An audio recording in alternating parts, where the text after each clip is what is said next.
Les deux premiers chocs de la saison attendent l'Olympique de Marseille avec ce retour de trêve, l'Olympique lyonnais dans une semaine et l'OGC Nice ce week-end, match qu'on va évoquer aujourd'hui dans La Zone, ton nouveau podcast hebdomadaire qui analyse l'actualité de l'Olympique de Marseille avec 4 intervenants, mais également 3 sujets. Et juste avant de vous présenter les 3 intervenants du jour que vous avez déjà vus dans le dernier épisode, on peut déjà évoquer le programme du jour. Dans un premier temps, nous allons évoquer le cas Elie Wahi, zoom sur un joueur, un cas individuel qui fait énormément débat depuis ses débuts au stade Vélodrome face au stade de Reims, et on va s'interroger sur son apport mais également sur sa première saison dans le club phocéen avec une petite projection.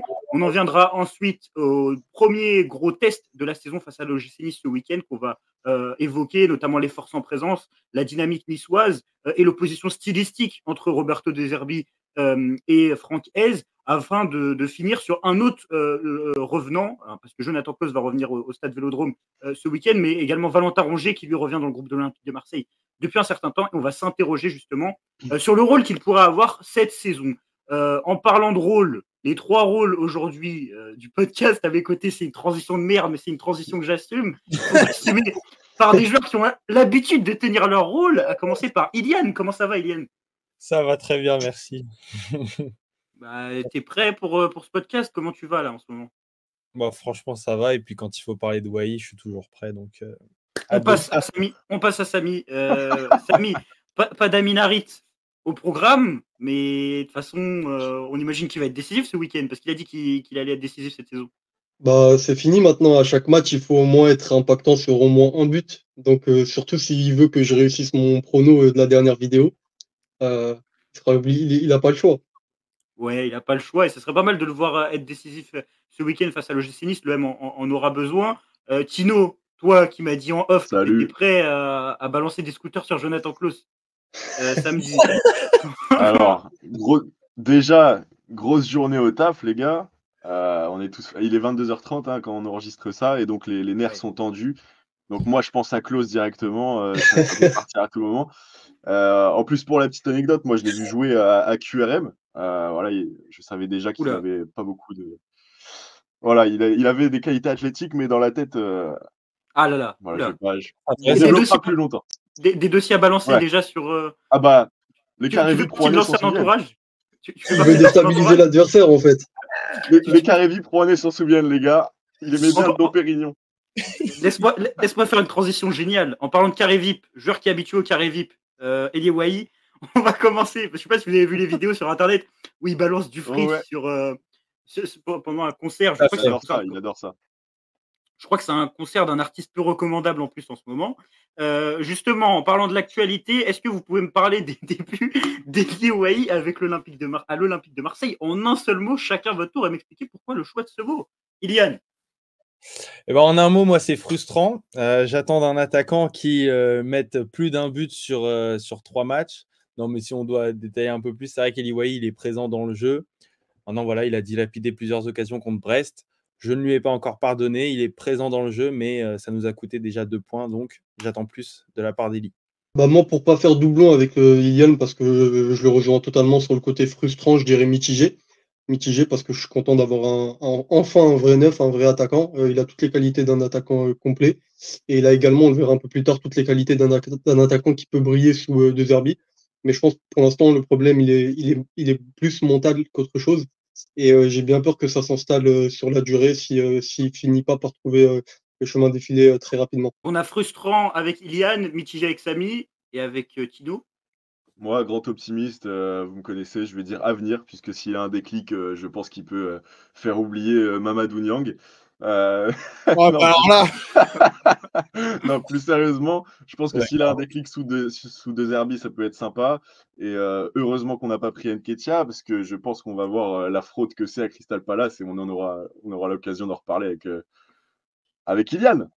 Voilà. Et qui était très impatient de voir l'attaquant de Crystal Palace venir à l'Olympique de Marseille, celui qui chauffe du côté d'Arsenal, à qui on souhaite une grande réussite cette saison. Donc pour vos mots, vous avez donc dit frustrant, mitigé, à venir. Est-ce que justement les débuts d'Elie Wahi à l'OM, pour revenir à une analyse sérieuse, sont pas un peu éclipsés par ces ratés contre le Stade de Reims?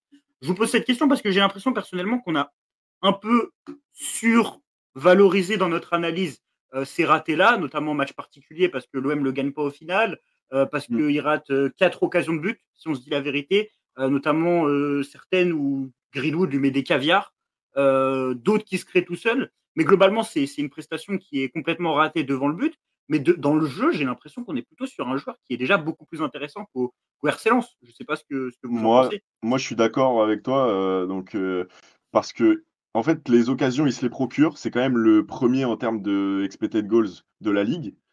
Mais ce qui est paradoxal, effectivement, c'est qu'on voit qu'il est 19e en termes de tirs cadrés. Donc, c'est hyper loin. Et en termes de grosses occasions ratées, il est top 5 avec Bayo et Mikotadze. Donc, ça veut tout dire. C'est un mec qui est pas en confiance, mais qui se procure les occasions. C'est pour ça que je dis avenir quand même. Ça a un côté un peu réfléchi. C'est parce que s'il commence à être létal, pour moi, c'est fini. Ouais, j'aime bien ta comparaison avec Mikotadze parce que je vois un peu, alors pas dans le storytelling, mais le cas similaire. C'est-à-dire que Mikotadze, c'est quand même un garçon, on le voit aussi avec Lyon, qui se procure les occasions, qui est présent dans le jeu. Ils ont en plus un peu ce profil similaire où ils peuvent être présents un peu comme des renards des surfaces. Maintenant, Wai, et le problème, c'est que c'est surtout les sifflets, moi. Parce que quand tu dis, Harry, qu'on a beaucoup parlé de ses manqués, en fait, pour moi, c'est caractérisé par ses sifflets. S'il n'y avait pas eu les sifflets du Vélodrome, je pense qu'on n'en aurait pas autant parlé. Même les joueurs reviennent dessus en interview. Et pour moi, c'est pas anodin. Donc, quand Samy dit qu'il doit se relever mentalement, bah, ça urge parce que on a besoin de ce déclic devant le but.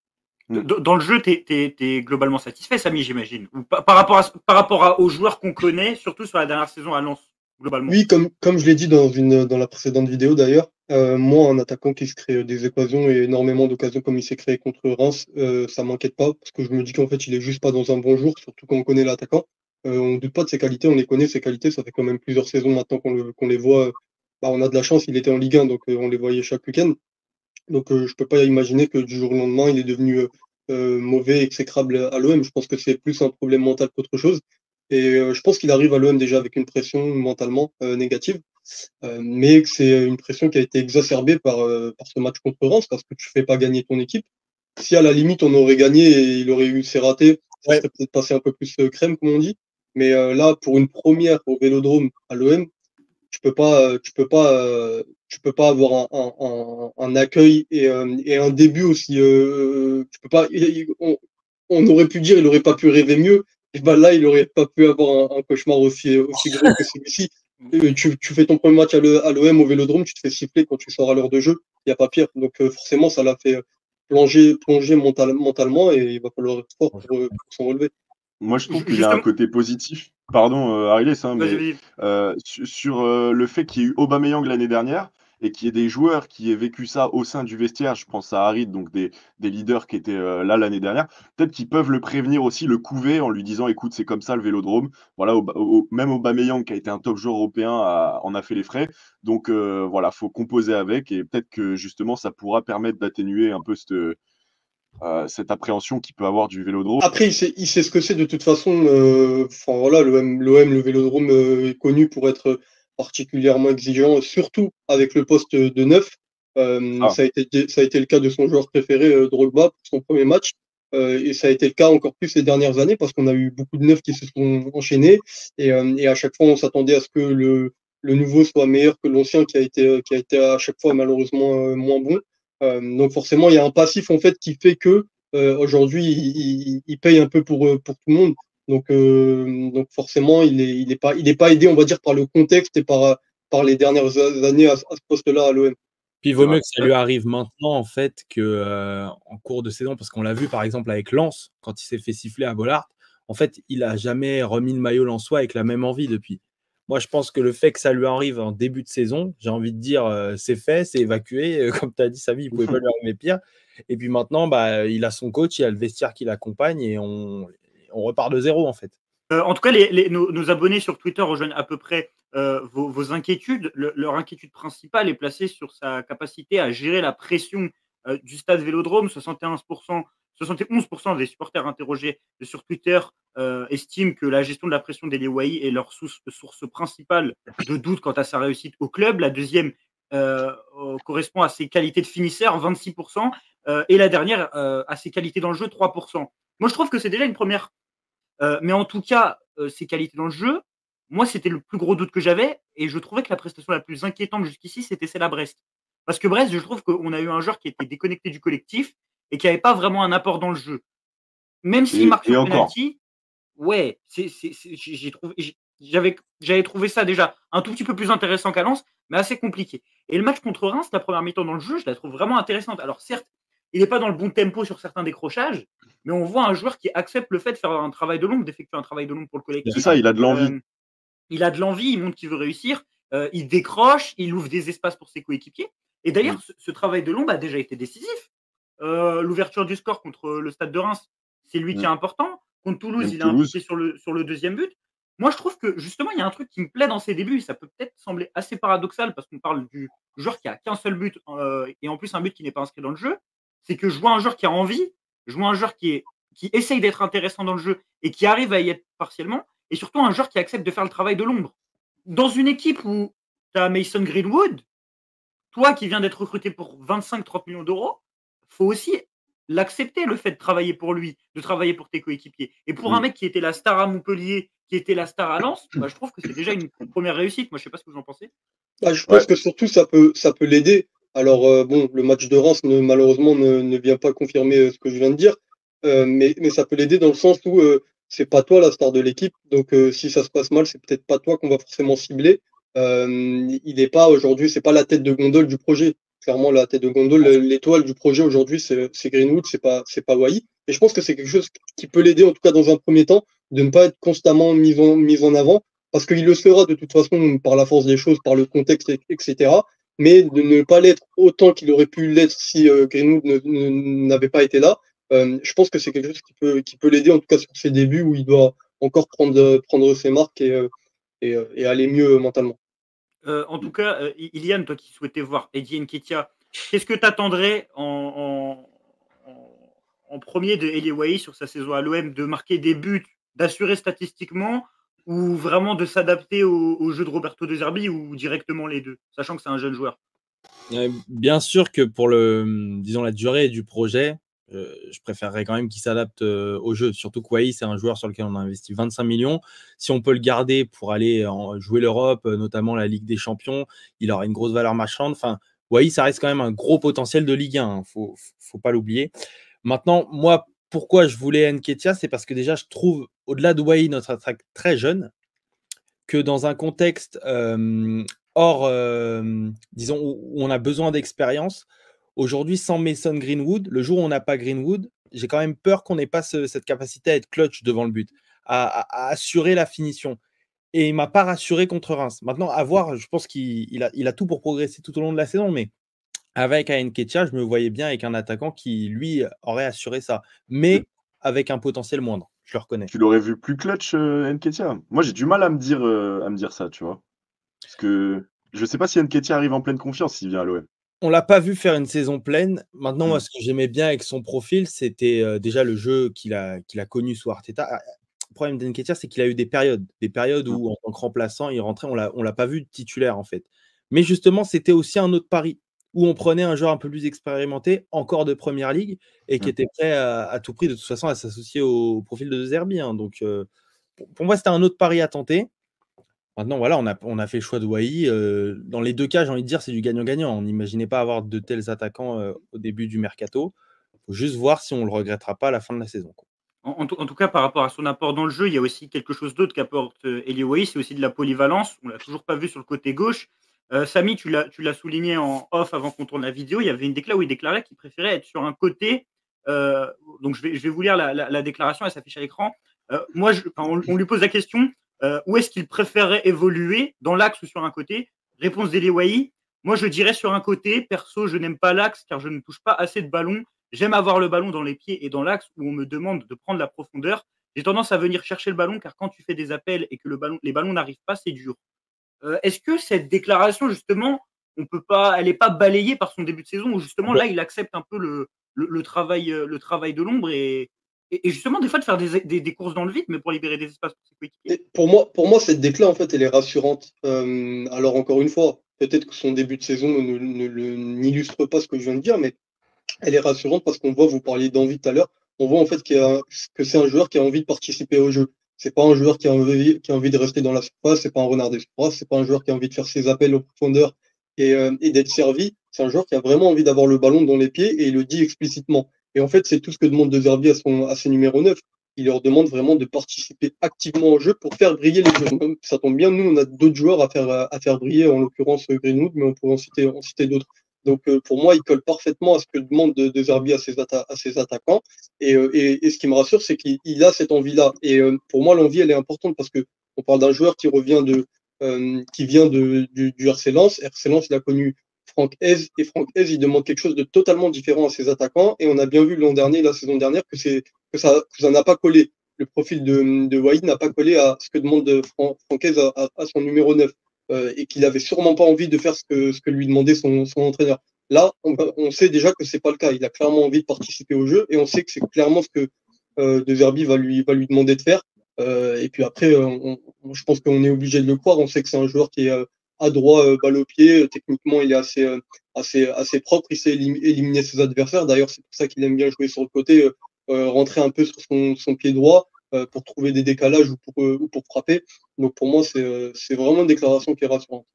Là où je suis d'accord avec toi, Samy, c'est que dans sa marge de progression, Wai, ça peut être un joueur très complet. Tu l'as dit, il peut percuter, il est solide dans le duel, il sait éliminer balle au pied, il est très puissant. Enfin, on a quand même là un joueur qui m'a l'air spécial. Faut pas oublier que c'est un joueur spécial, quoi. C'est un mec complet, quoi. C'est un mec complet non seulement sur ses qualités de neuf pur, c'est-à-dire adroit face au but, propre balle au pied, polyvalent, bon dans la profondeur, bon dans les décrochages pardon, pour jouer en remise, être un point d'appui. Et on sait que ça va être quelque chose de très important dans la construction offensive cette saison avec ce fameux carré que tente de créer De Zerbi au milieu. Donc déjà, on sait qu'il a les qualités. Et on sait également qu'en termes d'envie, il a également cette volonté de vraiment avoir cet impact dans l'animation de Zerbi. Donc en fait, pour moi, il n'y a pas de doute, et c'est pour ça qu'en introduction de la vidéo, je disais que pour moi, le problème, il est seulement mental, parce que techniquement, je pense qu'il colle à tout point de vue.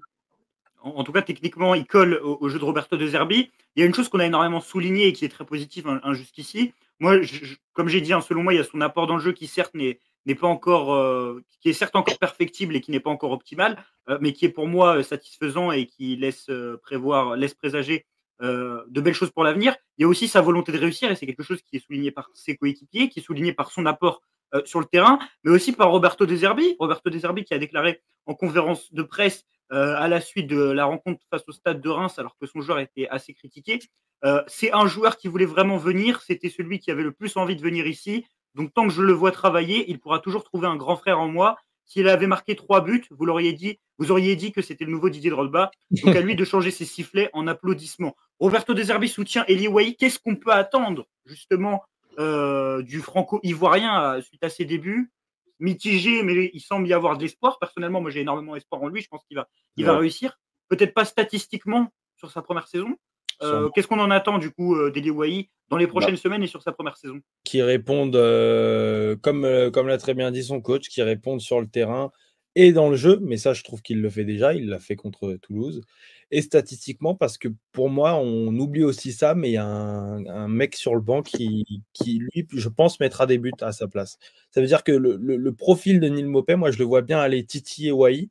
Et j'aime bien la complémentarité du fait qu'on soit allé chercher Maupay. On avait déjà parlé en vidéo. Mais Wahi sera obligé de répondre. C'est-à-dire qu'il n'est pas seul sur le poste de numéro 9.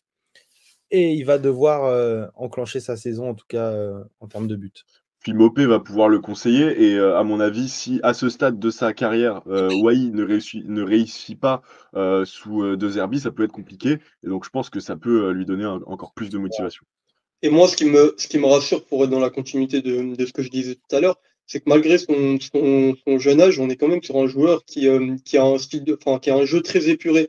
Il fait pas beaucoup de chichi, il tente pas beaucoup de choses compliquées qu'il sait pas faire balle au pied. Il a déjà un jeu très épuré, il a un côté déjà très altruiste, déjà à son jeune âge. Et je trouve que c'est quand même plutôt rare et que dans notre contexte, encore une fois, On sait que voilà, avec Greenwood, avec peut-être Mopé, s'il est associé à lui, je sais pas, il aura besoin de faire briller les autres. Et avoir un joueur aussi altruiste et puis avec un jeu aussi épuré, même s'il met pas les buts, ça sera toujours un plus. On a parlé d'Elieway dans cette première partie. Elieway a connu RC des grandes difficultés. Il en a connu à l'OM sur ses premières semaines. Il a notamment connu Francaise qui va venir se déplacer au stade Vélodrome pour le premier choc de la saison qui nous attend samedi à 17h, match qui sera diffusé sur Beansport et pas sur l'horrible DAZN, chaîne à laquelle on est tous abonnés, bien évidemment. Je ne regarderai pas le match sur une application pirate. D'ailleurs, les gars, j'ai une petite devinette pour vous. Combien on leur met avec ce maillot déjà? Et sortez-moi les buteurs en 2017-2018. Chez eux, la drill qu'on leur met. Je réponds 4-2 et je te dis les buteurs dans l'ordre. Vas-y. Florent Thauvin. Ouais.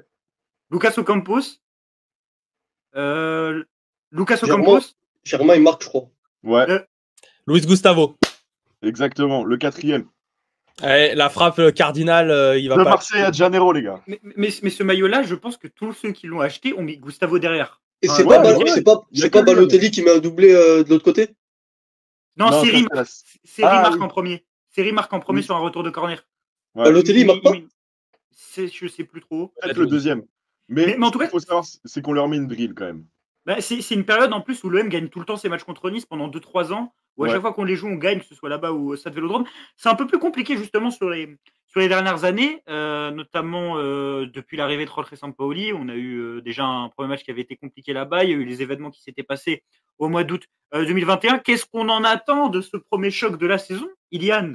Toi qui es supporter niçois depuis. Ah non, arrête. Marseillais. Quelle horreur. Marseillais. Non, on respecte les supporters niçois. Pour moi, c'est le premier choc. Pas tous. Pas tous les supporters. Pas beaucoup. C'est le premier choc, on va dire, de Zerbi où on affronte une équipe de Ligue 1 qui vaut un top 6. Bon, en tout cas, quoi qu'il en soit, c'est la première équipe européenne hors Brest qu'on affronte cette saison.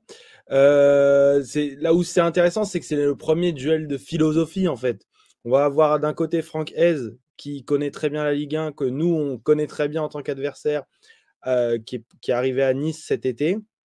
Et puis notre coach De Zerbi qui propose un jeu toujours aussi alléchant. Et on a envie de voir comment est-ce qu'on va les battre. Parce qu'on doit gagner, on va gagner pour moi, mais comment? Pour rebondir à ce que tu viens de dire, Ilian, je suis d'accord avec toi. Je pense qu'on a deux entraîneurs qui sont très contents de s'affronter l'un contre l'autre ce week-end parce qu'en fait, pour De Zerbi, avoir un Francaise qui va venir le chercher avec ses joueurs très hauts et qui va réussir à l'attirer, c'est ce que demande De Zerbi à ses joueurs, à ses défenseurs à la relance, c'est vraiment d'attirer le bloc adverse pour trouver des espaces et après attaquer. Je pense que De Zerbi est très content de recevoir Francaise ce week-end.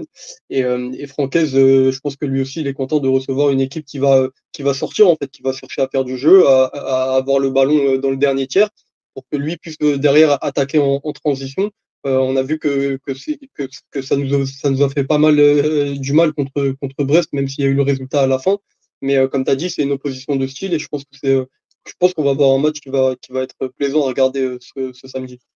Il faudra faire très attention à Boga et à Licho en transition rapide. Et en plus, derrière, tu as des joueurs qui sont très bons à la relance. C'est Ndombele qui fait un bon retour.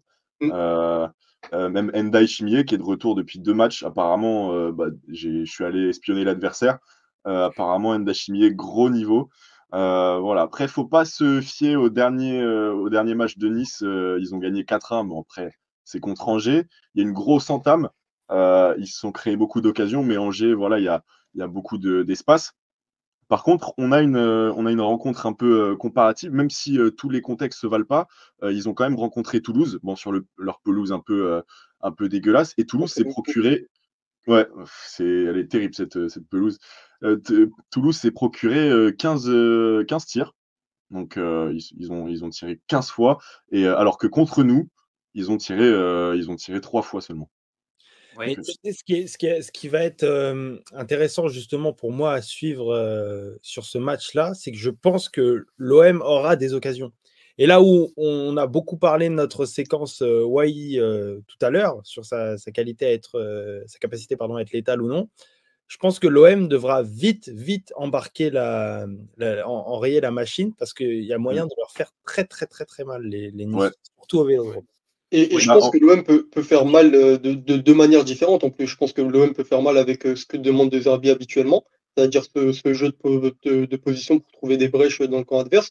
Mais l'OM peut faire mal aussi comme il a fait mal à Brest, c'est-à-dire en transition. Moi, je n'exclus pas de voir un OM en transition comme on l'a eu à Brest ce samedi, parce que tu auras un Nice qui sera forcément très haut, qui va venir te chercher très haut, qui va vouloir récupérer les ballons dans ton camp et qui va forcément laisser des espaces. Et donc, si tu arrives à exploser comme tu l'as fait à Brest, on peut revoir certaines séquences qu'on a vues lors de la première journée. D'ailleurs, attendez-vous à 70% de possession, je pense, parce que même Angers, en vrai, même Angers avait la possession. Je suis pas forcément sûr. Ah ouais? Je suis pas forcément sûr parce que je me dis justement que si Nice arrive à récupérer pas mal de ballons, peut-être que tu auras moins le ballon, mais peut-être que tu arriveras forcément à profiter de ces espaces-là qui vont te laisser parce qu'ils vont venir te chercher très haut et que tu vas exploser comme tu l'as fait à Brest. À Brest, je me rappelle pas de la possession qu'on avait. On avait forcément plus de possession qu'eux, mais je pense pas qu'on était sur des standards très très hauts comme ça a pu être le cas par exemple à Toulouse, je crois, on est à 65-70. Ouais, en tout cas, opposition de style très intéressante en vue au stade Vélodrome. Également, journée particulière puisque l'OM fêtera ses 125 ans. Certainement, l'OM utilisera le maillot que tout le monde attend, qui est d'ailleurs sorti aujourd'hui. Qui est magnifique. Vous trouvez? Pardon, moi j'adore. J'allais vous demander votre avis là-dessus. Est-ce que ça vaut 90 € de plus? Je sais pas. D'ailleurs, ça un maillot de foot ne vaut pas 90 €, mais un maillot de l'OM, oui. Voilà. En fait, moi, j'arrive pas à être hypé parce qu'en fait, moi, j'en ai marre que chaque saison, j'attends les nouveaux maillots et chaque saison, les 3 maillots, ils me déçoivent. Donc, qui commencent par faire des maillots propres pour les maillots qu'on va utiliser toute l'année. Et puis après, ils s'amuseront à faire des maillots collector, vintage, ce qu'ils veulent là. Mais faites-nous des maillots domicile et extérieur propres. Et après, on verra pour le reste. T'as aimé l'année dernière, domicile L'année dernière, le domicile, je le trouve fade. Les impressions grises, là, un peu, je sais pas, sort d'où. Le col bleu, comme avait City la saison d'avant, c'était exactement le même maillot que le col qu'ils avaient en rouge. Et les détails sur les manches. L'extérieur, ça va, il passe.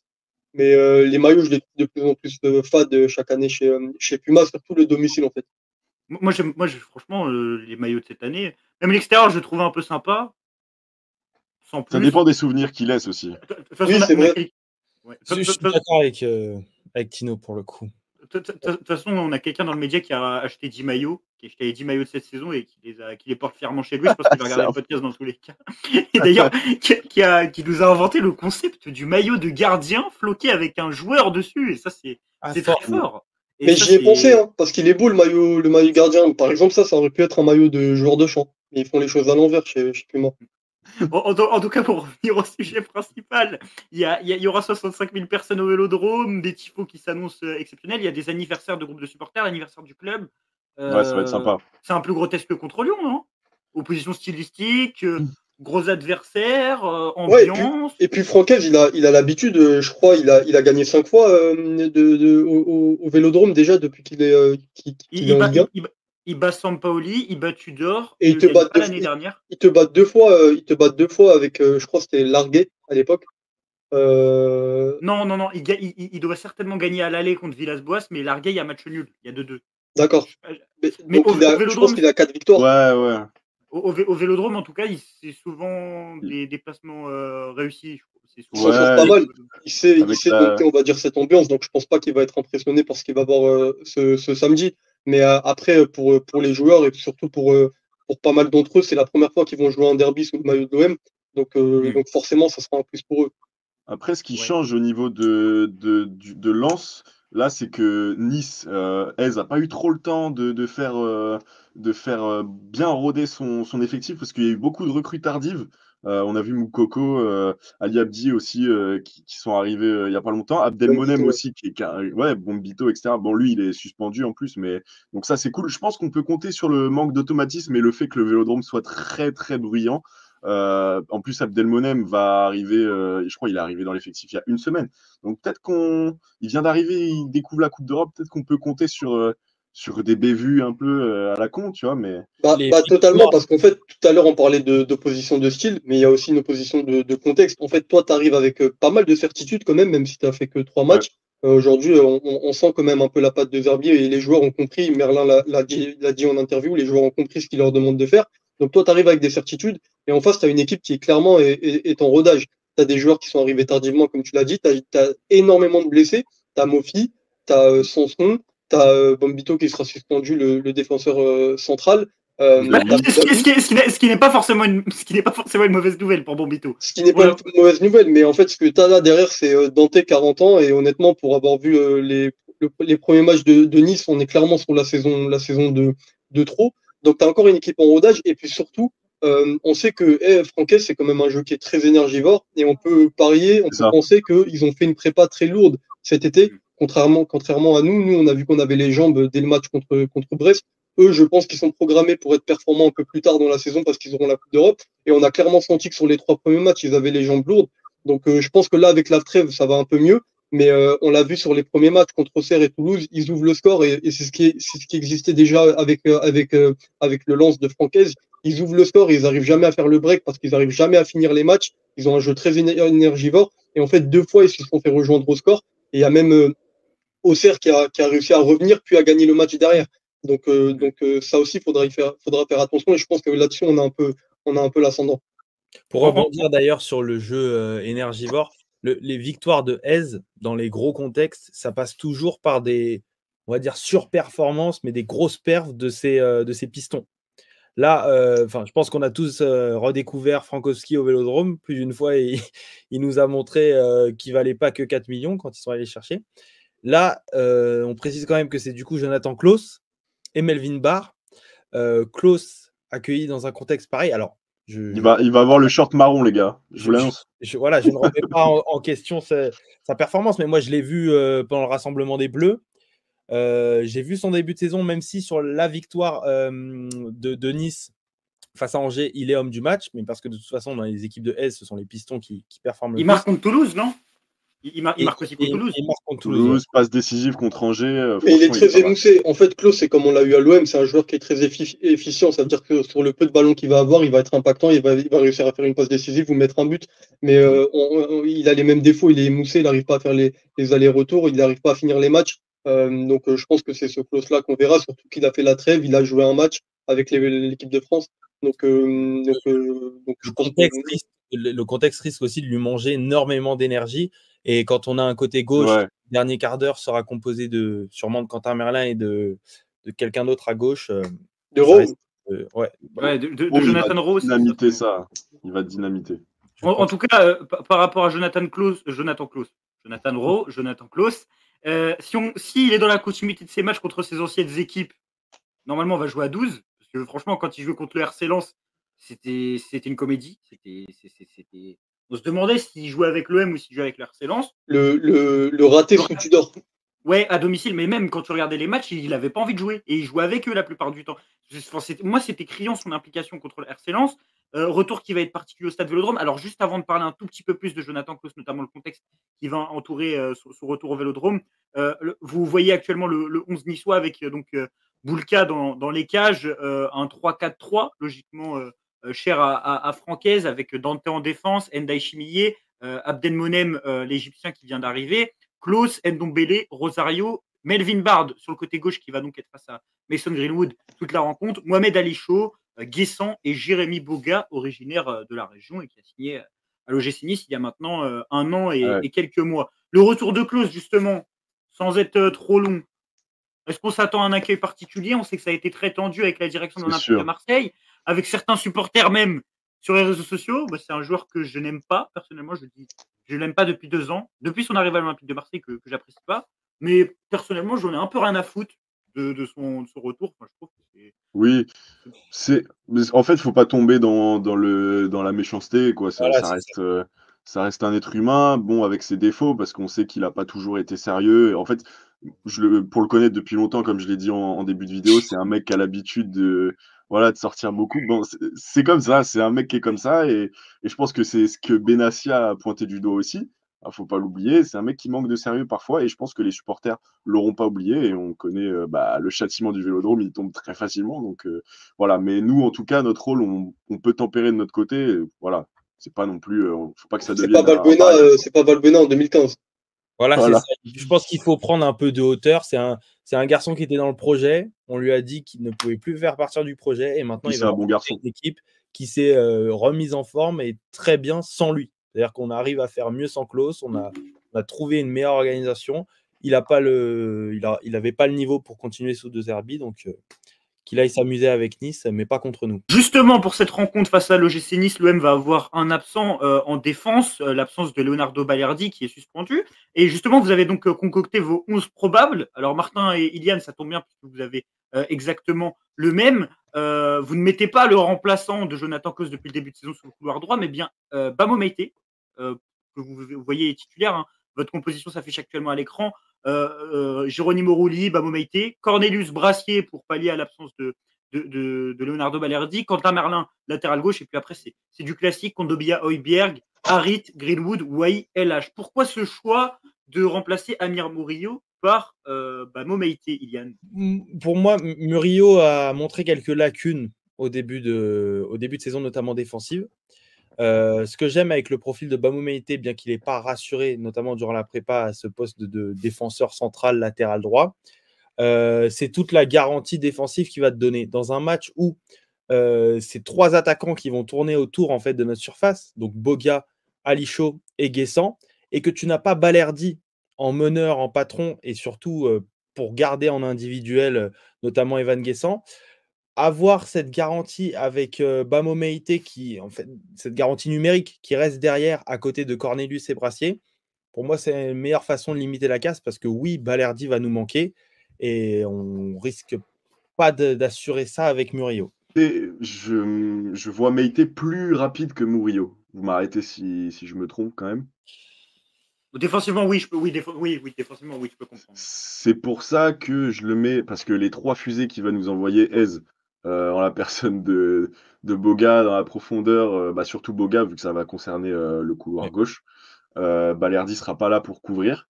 Et on connaît la faculté de Balerdi à être très bon dans la couverture, c'est-à-dire parce qu'il a une vitesse de fou.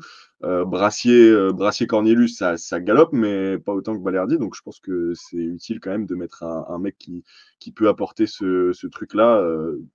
Ça va nous manquer d'ailleurs. Mais justement, parce que vous mettez Bamo Meïté arrière droit et Samy le met défenseur central. Justement, pour pallier l'absence de Leonardo Balerdi, le 11 de Samy que vous voyez actuellement à l'écran, bien évidemment, Geronimo Rulli dans les cages, Amir Murillo latéral droit, Bamo Meïté défenseur central, et pour le reste du classique. Pourquoi ce choix de mettre Bamo Meïté en défense à côté de Brassier? C'est un doute autour de Cornelius? Parce que pour moi, déjà, Balerdi, là où tu vas ressentir sa perte, c'est pas forcément en termes de vitesse, mais c'est surtout à la relance. On sait qu'il est très précieux dans le fait de jouer un peu avec les attaquants, essayer de les attirer, temporiser avant de lâcher le ballon, les laisser venir. Il fait ça très bien depuis le début depuis que De Zerbi est là, et je pense que ce sera une perte là-dessus. Donc déjà, et puis surtout, si tu pars avec Cornelius et Brassier, c'est-à-dire 2 gauchers en défense centrale, ça peut te poser des problèmes encore plus sur la relance. Donc moi, je mettrais plutôt Bamo Meïté, qui est droitier, et qui surtout a été formé milieu défensif. Donc le jeu sous pression, le jeu quand il est pressé, il sait le faire. C'est un joueur qui, en termes de relance, moi, je le trouve propre. Il y a eu quelques ratés, mais je pense que c'est des ratés qui sont plus indexés à une prise de risque, en fait, à une volonté de prendre le risque, que à une déficience sur le plan technique ou sur le plan de la relance. Donc c'est pour ça que je ferai confiance à Bamo demain. Et puis pour parler en termes de statut, Cornelius, on le fait venir pour être un backup. Bamo, on le fait venir pour être un jeune qui va monter en puissance. Ça fait quand même 1 an qu'il est là. Il y a eu la blessure l'an dernier qui lui a pas permis de justement de rentrer à fond dans le projet. À un moment donné, il va peut-être falloir lui faire confiance. Là, Balerdi n'est pas là, donc pour moi, c'est l'opportunité parfaite. Il faut le lancer dans le grand bain, c'est un derby. Il faut voir ce qu'il a dans le ventre. Justement, dans l'idée, moi, je te rejoins, Samy. J'aime bien le concept de donner du temps de jeu à Meïté, mais le contexte fin de mercato, où en fait, on a un peu voulu s'en débarrasser pour signer d'autres joueurs, le fait qu'il n'ait pas joué, vous m'arrêtez, mais de minutes officielles depuis le début de la saison. Il a fait quelques entrées, ouais, mais pas de titularisation. Cette dernière titularisation doit remonter au match contre Sunderland. Bah, en fait, maintenant qu'il est là, effectivement, tu as essayé de le faire sortir, t'as pas réussi, mais maintenant qu'il est là, t'en as besoin, aujourd'hui, t'en as clairement besoin. C'est pas comme si tu sortais Balerdi pour faire tourner, pour le mettre, là, Balerdi n'est pas là, t'es obligé de mettre quelqu'un. Et je trouve justement que Cornelius, il t'a donné ces garanties-là contre Toulouse. certes, backup, mais il a réussi à prendre cette place-là. Là où Meïté, c'est quand même assez chaud de l'envoyer là, comme ça, au Vélodrome, dans un poste où il n'a pas encore vraiment joué à ce poste-là, à la place de Balerdi.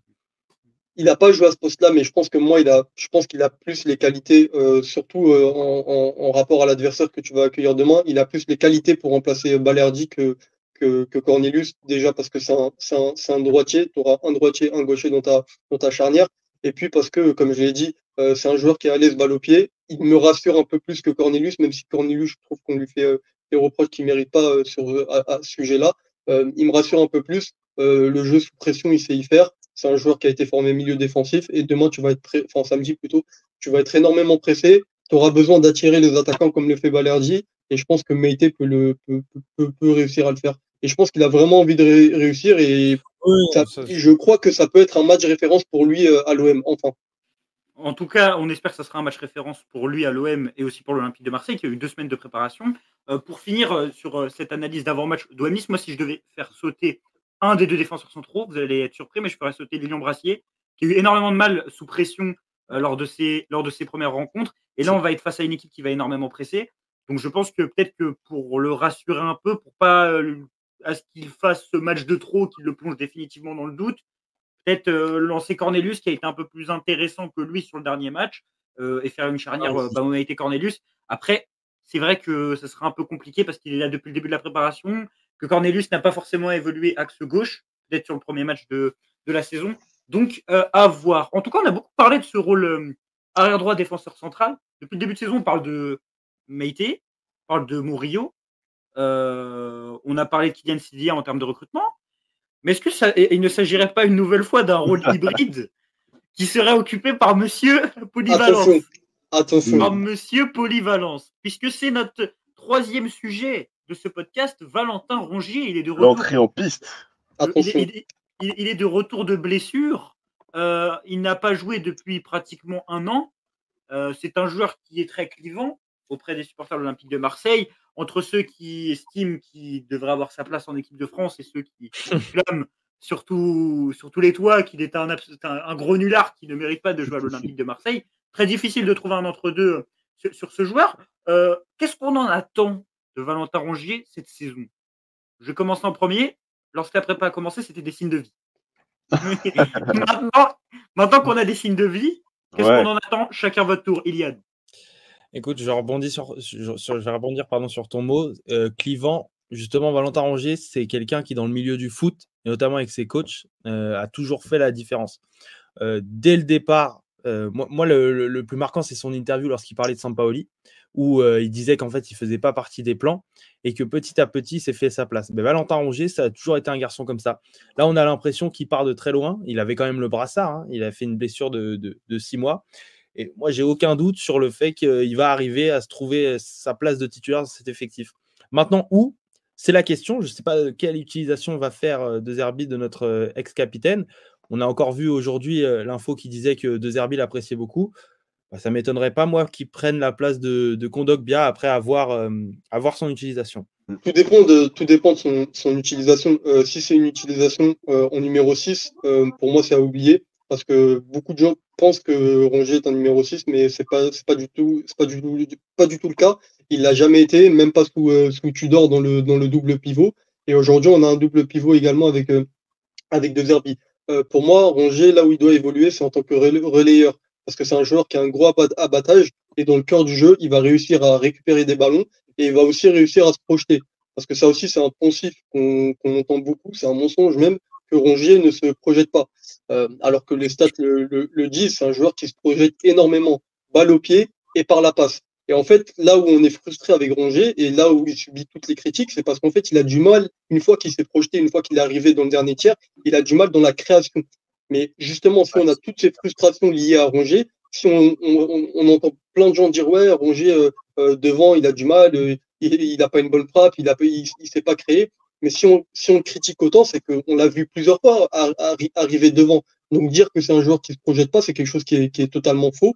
Et donc je pense qu'il peut être précieux sous De Zerbi pour t'aider parce que c'est un joueur en fait qui va pas être utile dans les 30 derniers mètres, mais qui va t'aider grandement à atteindre justement ces 30 derniers mètres. Et il a montré plusieurs fois, que ce soit avec Tudor ou avec Sampaoli. Mais du coup, par contre, moi, il y a un truc qui me fait un peu plus peur et que je lis beaucoup en ce moment sur Twitter, c'est le fameux rôle de latéral.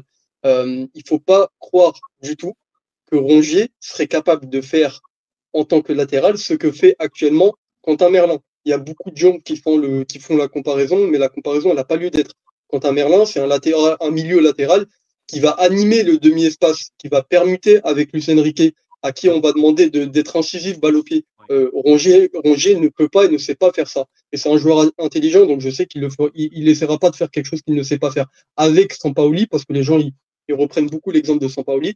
Rongier, c'était un joueur qui jouait latéral, mais qui faisait pas ce que Merlin fait aujourd'hui. C'était un joueur qui était latéral pour faire la relance à partir de son côté droit. Et donc, aujourd'hui, Rongier, si on le met latéral droit, ça se rapprocherait plus de ce que fait Murillo, mais on va dire un peu plus premium, que de ce que fait Merlin de l'autre côté.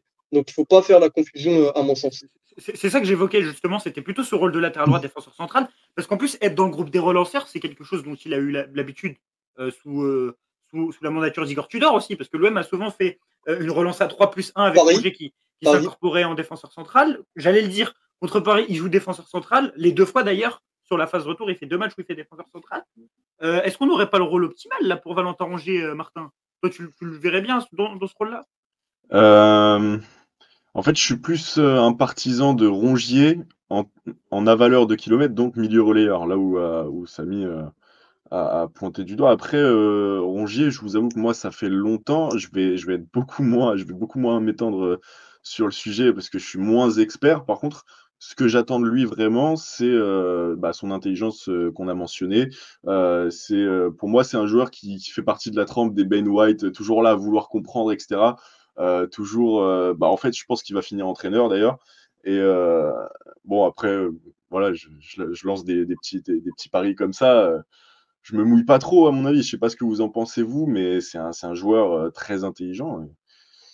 Et puis dans le système de De Zerbi qui se veut être un système de multiplication des passes courtes, il peut être très précieux parce que justement les passes courtes, les passes où tu vas maîtriser le ballon, tu vas conserver le ballon, Rongier il est très fort là-dedans et je pense qu'il peut être très précieux à condition justement, comme je le disais tout à l'heure, qu'il joue vraiment dans ce rôle de relayeur qui va lui permettre d'aller gratter les ballons et ensuite après se projeter par la passe. Pour moi aujourd'hui, si tu devrais te projeter sur la compo, tu pourrais en fait sortir Kondogbia et tu mets Rongier à la place et je pense que tu gagnerais au change.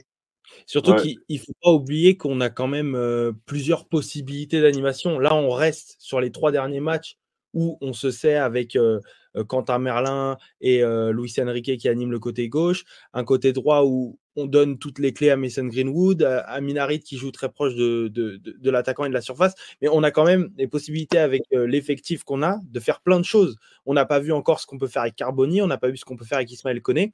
Et je pense aussi que c'est ça la force de Rongier quand Harry parlait de la polyvalence, c'est qu'on peut aussi créer quelque chose d'autre au milieu de terrain. Moi, là où j'adore Rongier, et ton expression est super à valeur de kilomètres, c'est en marquage individuel.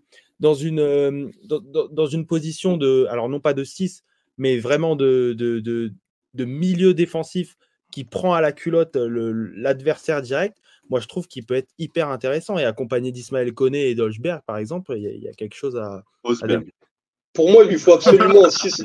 Pour moi, il lui faut absolument un 6 derrière parce qu'en fait, Rongier, c'est pas un 6, c'est pas un mec qui va protéger sa charnière, c'est pas un mec qui va vraiment faire le gendarme juste devant la charnière, c'est pas un mec qui va casser des transitions comme on va peut-être le voir samedi. C'est vraiment un mec qui a un gros abattage et qui va aller gratter les ballons dans les pieds. Ça, il le fait très bien. On l'a vu sous Tudor, mais ça n'a jamais été un joueur qui protège les 2 défenseurs ou même d'équilibre. Sous Tudor, on entendait souvent dire oui, Rongier, il apporte de l'équilibre. Il n'apportait pas du tout d'équilibre, tout simplement parce que Tudor ne cherchait pas à avoir d'équilibre. Donc ça, c'est un poncif que les gens répètent, mais qui est complètement faux. Comme je le dis, moi, pour ceux qui me connaissent, Rongier, c'est un joueur que j'apprécie énormément, que j'ai envie de revoir sous De Zerbi et qui peut être très bien utilisé. Et je suis vraiment confiant que ça soit dans ce rôle de latéral, mais comme je l'ai dit tout à l'heure, qui se rapprocherait un peu plus de ce qu'il faisait sous Sampaoli et pas du tout de ce que fait Merlin aujourd'hui, parce que c'est pas ses qualités, ou dans un rôle de relayeur au milieu de terrain.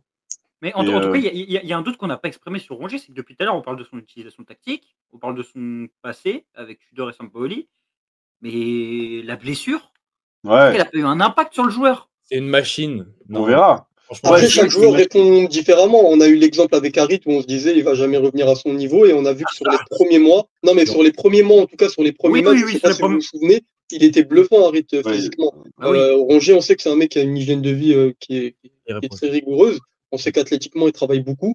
Donc à voir comment le corps va répondre. Mais je pense qu'il y a quand même une interrogation qui est un peu plus forte pour Rongier parce que on l'a entendu et on l'a vu. Je crois que la guérison et le chemin enfin, ça s'est pas très bien passé avec le staff de l'OM et avec les médecins. Ça a mis plus de temps que prévu. Donc il y a un peu une interrogation qui est un peu plus forte. là où je l'attends, Dire que pardon. là, on ne dépend pas forcément de son retour. On peut s'en sortir sans lui. Il peut prendre son temps pour récupérer, pour se remettre en jambes. On peut composer sans Rongier à l'heure actuelle. Et au moins, C'est une recrue en fait. c'est Ouais. clairement une recrue. Mais Comme là où je l'attends vraiment, moi, c'est sur son rôle de vice-capitaine. Et pour moi, clairement, il connaît le contexte, le leadership, il connaît. Et comme on a dit, c'est un joueur intelligent, donc il va pouvoir prendre le temps peut-être d'expliquer aussi de son côté. Et pour moi, vraiment, ce rôle de vice-capitaine lui va à merveille.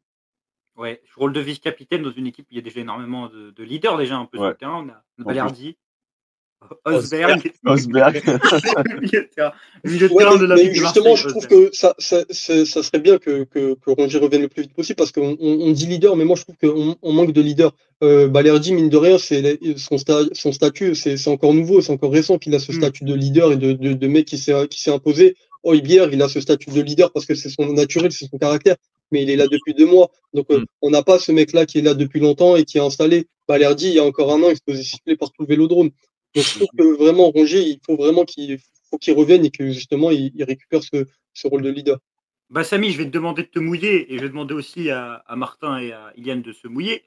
Fin de saison, Rongier titulaire ou il est remplaçant dans un Olympique de Marseille qui finit qualifié en Champions League ou champion? Je dirais à la mi-chemin entre titulaire et pas. Il sera pas titulaire indiscutable, mais titulaire important comme on dit dans Football Manager. Iliane. Si on est champion, il est titulaire. Et s'il est sur le banc, c'est parce qu'on est en LDC. Oh là là. Putain, joueur de FM, titulaire important, mais pas titulaire indiscutable.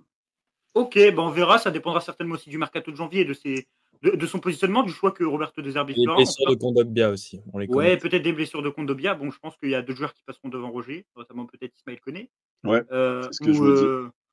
Ou voilà, on verra dans tous les cas. Ça se trouve, le système va changer aussi. On n'est pas à l'abri d'un changement de système. On l'a un peu entrevu contre le TFC. En tout cas, on verra ce qui adviendra de la saison de Valentin Rongier. C'est la fin de ce 2e épisode dans la zone qui aura duré un tout petit peu plus que le premier. Je vous remercie énormément. Toujours un plaisir. Samy. Bien évidemment, les liens de leur compte, je les mets dans la description et si je ne les mets pas, signifiez-le moi en commentaire.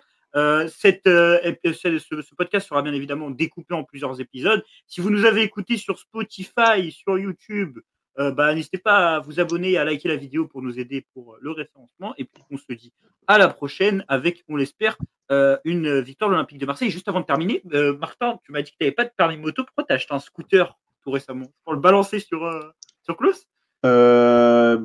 Écoute, tu dévoiles des trucs un peu confidentiels. Je pensais que c'était une surprise, quoi.